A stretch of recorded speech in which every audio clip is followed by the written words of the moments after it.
beratkan teman-teman sekalian, dan ini yang paling banyak di Indonesia dimasuki oleh syaitan, didukung juga dengan media-media syaitan.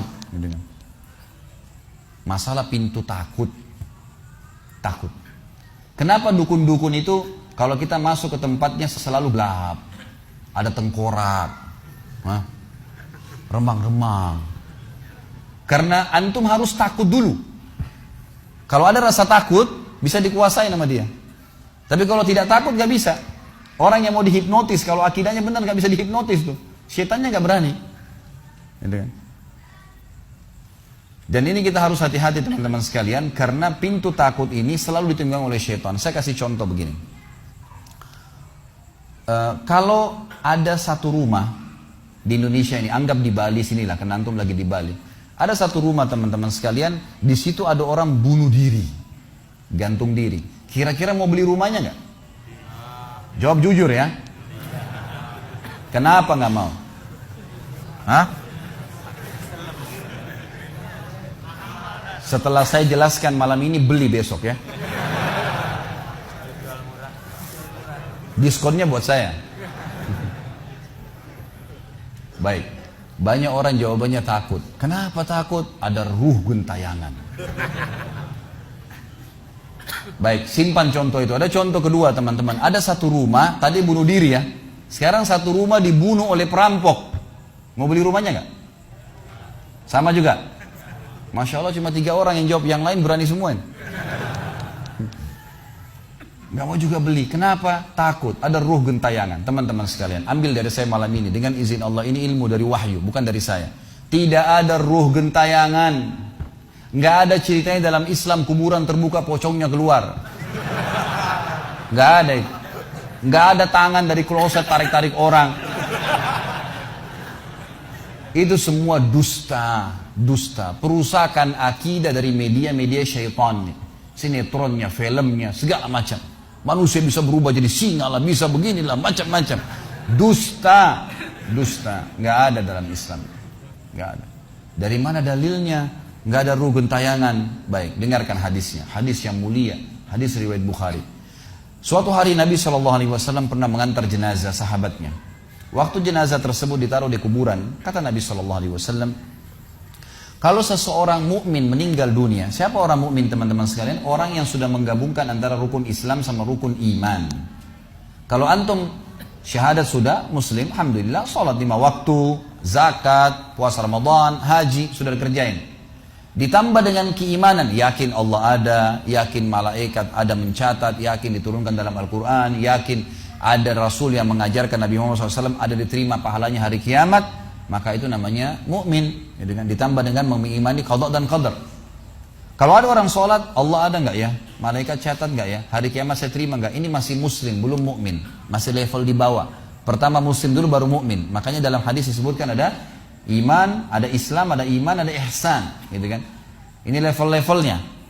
Nah, kata Nabi SAW, kalau orang mukmin menggabungkan antara rukun Islam sama rukun iman, sholat yakin Allah ada, sholat begini dan seterusnya, maka akan datang kepadanya 3 sosok malaikat pada saat meninggal. Dan ini teman-teman bukan dongeng saya ceritakan, ini hadis Nabi, berita wahyu yang pasti kita semua akan saksikan.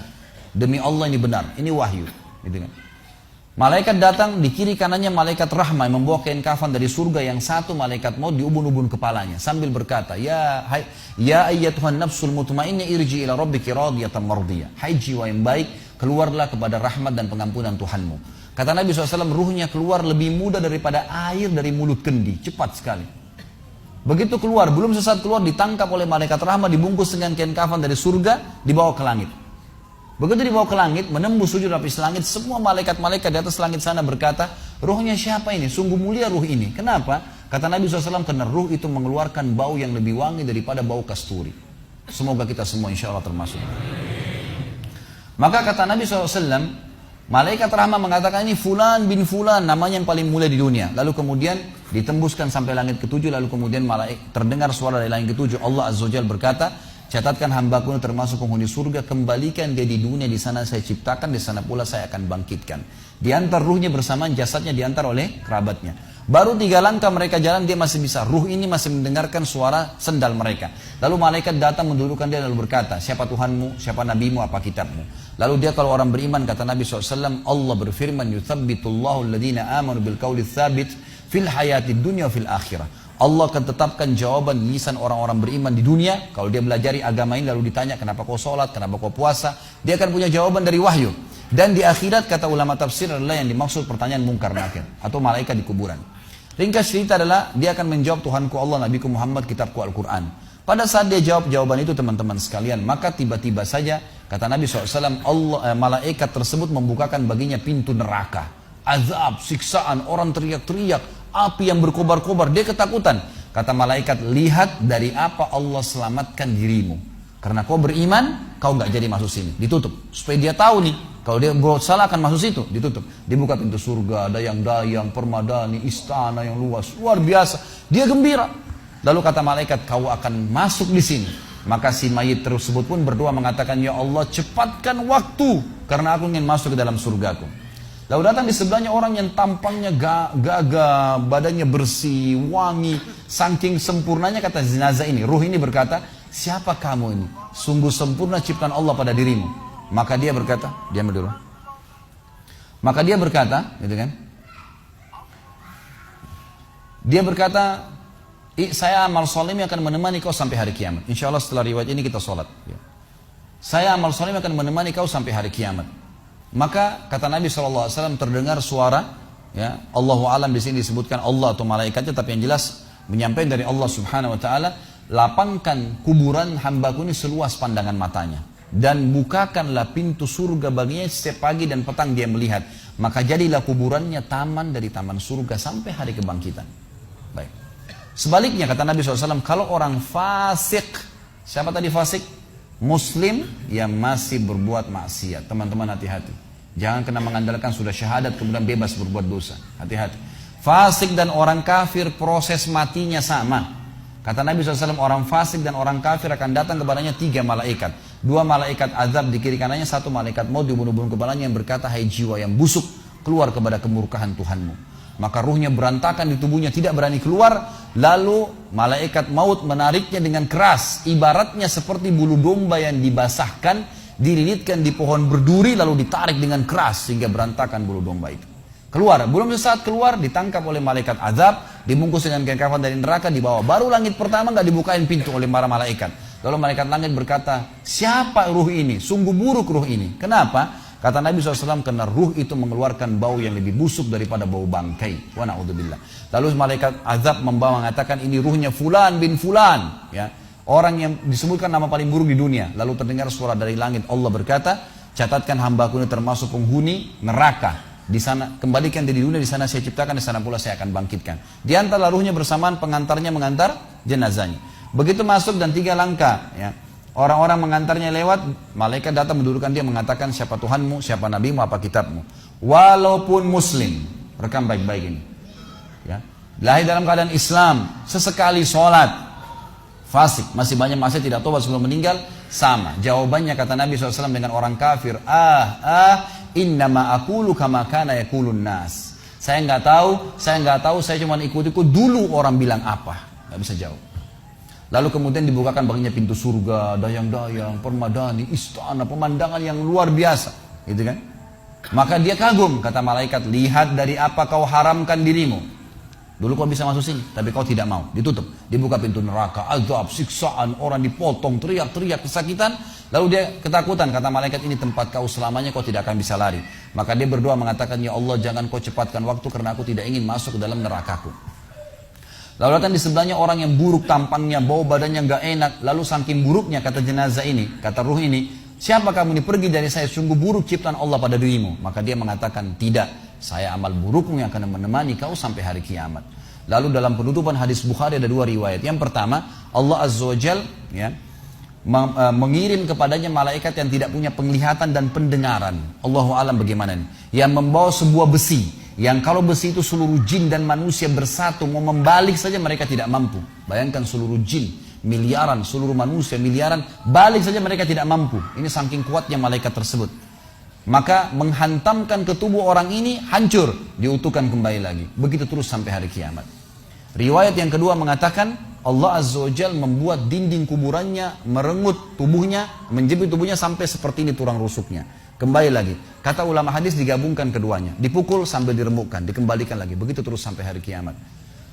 Maka teman-teman sekalian, dalil ini sebagai penutup dalam sesi pertama materi kita, teman-teman sekalian, dalil ini menjelaskan tidak adanya rugen tayangan dalam Islam. Gak ada. Kita tarik ke contoh tadi. Orang yang bunuh diri tadi berdosa besar bukan? Dosa besar. Berarti dia meninggal sekarang di kuburan lagi disiksa. Gak ada ceritanya keluar ganggu orang atau balas dendam. Gak ada waktu. Hancur, remuk, dikembalikan lagi. Begitu terus. Kemudian juga sama, orang tadi contoh kedua yang dibunuh sekeluarga, kalau dia muslim maka dia mati syahid. Matinya mulia bukan? Mulia. Berarti lagi nikmatin kuburannya taman dari taman surga. Nggak ada ceritanya tuh mereka keluar lagi ganggu orang. Gitu kan. Jadi mulai sekarang beli rumah yang banyak dianggap keramat tuh. Bacain surah Al-Baqarah ada semua syaitannya tuh. Harus yakin dengan sabda Nabi SAW, rumah yang dibaca surah Al-Baqarah tidak akan masuk syaitan. Nggak ada. Takut semua syaitan. Baik, kita tutup dengan kata-kata saya teman-teman sekalian. Lalu dari mana kalau saya beli rumah saya pernah dengar suara bayi di atas rumah, atap rumah saya. Saya pernah dengar suara cangkul di belakang rumah, pintu bunyi sendiri, gitu kan.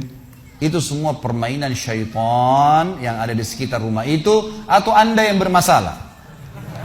Harus diruqyah. Dibacain ayat, ada sihirnya tuh. Mungkin pernah mandi dulu ilmu kebal, mungkin pernah ini, mungkin pernah bersemedi, apalah macam-macam yang khurafat ini, maka dia harus diruqyah. Jadi harus diobatin. Baik. Begini contohnya, kalau kita lagi lewatin tadi rumah yang orang ada bunuh diri, ini kalau ada syaitan di sini marah dengan saya, tapi saya nggak peduli. Emang dia musuh kita. A'udzubillahi minasyaitonirrajim. Gitu kan. Allah hancurin mereka, gitu kan. Yang jelas teman-teman sekalian, kalau kita lewat di rumah yang ada orang bunuh diri, gitu kan. Misal pagarnya 10 meter, begitu kita jalan 1 meter pertama, semua syaitan itu ngerumunin kita tuh. Tuh yang bunuh diri itu perempuan, matanya belalak, rambutnya panjang, keluar darah dari hidungnya. Terus dibisikin. Orang yang takut, manusia yang takut, maka pada saat dia balik ke tempat yang tadi syaitan bisikin dia itu, dia lihat betul nanti perempuan tuh. Karena dia takut, jadi dia bisa lihat. Yang takut saja yang bisa lihat, yang tidak takut tidak bakal lihat. Makanya kalau ada temannya jalan di sebelah nggak takut, tanya, kau lihat nggak? Dia bilang nggak. Kalau dia bayangkan nenek-nenek, dia lihat nenek-nenek temannya. Permainan syaitan. Maka orang beriman mustahil melihat yang seperti itu. Nggak ada ceritanya. Atau dasarnya orang itu kena sihir tadi. Maka bisa melihat penampakan karena ada syaitan yang mengganggu dia. Dan dia dasarnya membuka diri untuk itu. Makanya harus ruqyah, obat. Gitu kan? Ada metode pengobatan, tentu bisa lihat di YouTube, ada ceramah saya, ruqyah syariah. Ya, nama saya diketik, insya Allah ada tata cara yang sudah saya ajarkan caranya mengobatin itu. Tapi yang jelas itu semua permainan syaitan, teman-teman sekalian.